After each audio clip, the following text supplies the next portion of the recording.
Assalamualaikum warahmatullahi wabarakatuh.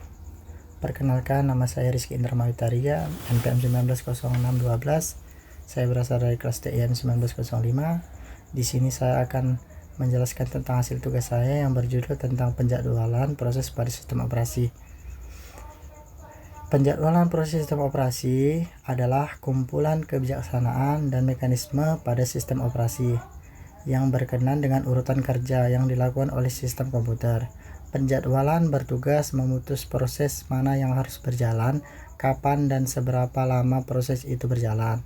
Sasaran utama penjadwalan proses adalah optimasi kinerja menurut kriteria yang diajukan. Bagian dari sistem operasi yang berfungsi mengatur proses mana yang running pada setiap saat disebut scheduler penjadwalan. Algoritma yang digunakan scheduler disebut scheduling algoritma penjadwalan. Kriteria penjadwalan ini perlu diperhatikan dalam penjadwalan proses karena dapat digunakan untuk mengukur dan optimasi kinerja penjadwalan dan untuk mendapat algoritma penjadwalan yang baik. Kriteria yang diperhatikan adalah 1. Adil, 2. Efisien, 3. Waktu tanggap, 4. Waktu eksekusi total, 5. throughput.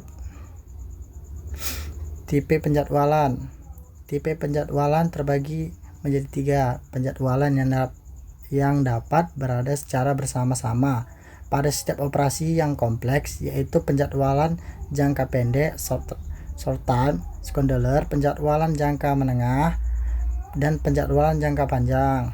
Penjadwalan jangka pendek, penjadwal ini bertugas menjadwal alokasi pemroses di antara proses-proses ready yang terdapat dari memori utama. Penjadwalan ini dijalankan setiap terjadinya pengalihan proses untuk memilih proses berikut yang harus dijalankan.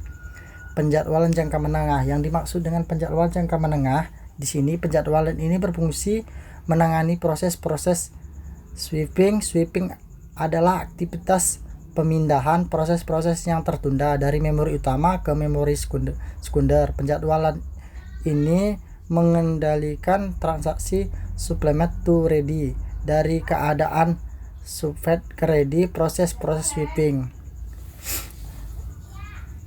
Penjadwalan jangka panjang, penjadwalan ini bekerja terhadap antrian batch dan memilih batch berikutnya yang harus dieksekusi. Sasaran utama penjadwalan jangka panjang adalah memberi keseimbangan job-job agar tetap sibuk. Strategi penjadwalan yaitu terbagi menjadi 2. Yang pertama, penjadwalan non-privat. Penjadwalan ini di mana proses diberi jatah waktu pemroses, maka pemroses tidak dapat diambil oleh proses lain sampai proses itu selesai. Kedua, penjadwalan privat. Penjadwalan di mana proses diberi jatah waktu pemroses, maka pemroses dapat diambil alih proses lain sehingga proses di sela-sela sebelum selesai dan harus dilanjutkan menunggu jatah waktu pemroses tiba kembali pada proses itu. Algoritma penjadwalan. Strategi non-preskriptif. Yang pertama ada FIFO, yang kedua SJF, yang ketiga HRN, yang keempat MFQ, dan strategi privat. Ada RR, ada SRF, dan selanjutnya ada PS dan GS.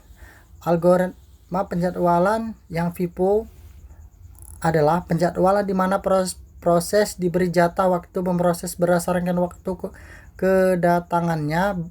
Begitu proses menjadi jatah waktu pemroses, proses dijalankan sampai selesai.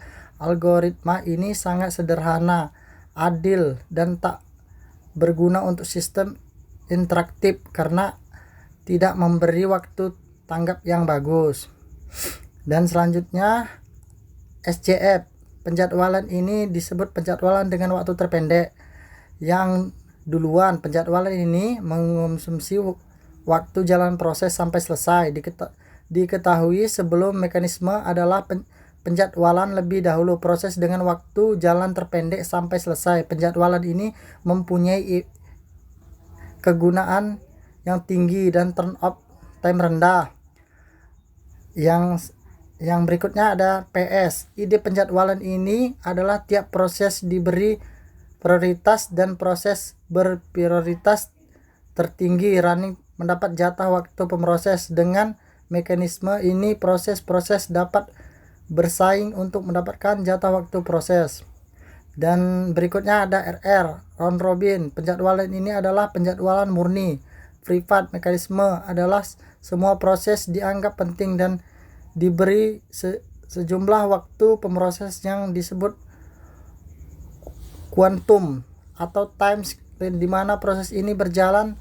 Ketentuan algoritma round robin adalah yang pertama, jika kuantan habis dan belum selesai maka pemroses dialihkan ke proses lain. Yang kedua, jika kuantan belum habis tapi proses telah selesai maka proses dialihkan ke proses lain. Yang selanjutnya ada SRF. Penjadwalan ini disebut penjadwalan dengan sisa waktu terpendek duluan dan merupakan perlengkapan dan pengembangan algoritmatika. SJF. Algoritma SJF adalah penjadwalan non-privat, sedangkan algoritma SRF adalah privat yang berguna untuk time sharing. Pada SRF, proses dengan sisa waktu jalan yang diestimasikan terendah dijalankan, termasuk proses yang baru tiba. Proses yang sedang running dapat diambil oleh proses baru dengan sisa waktu jalan yang estimasikan proses rendah. Sekian yang saya dapat presentasikan. Lebih kurang saya mohon maaf. Wassalamualaikum warahmatullahi wabarakatuh. Terima kasih.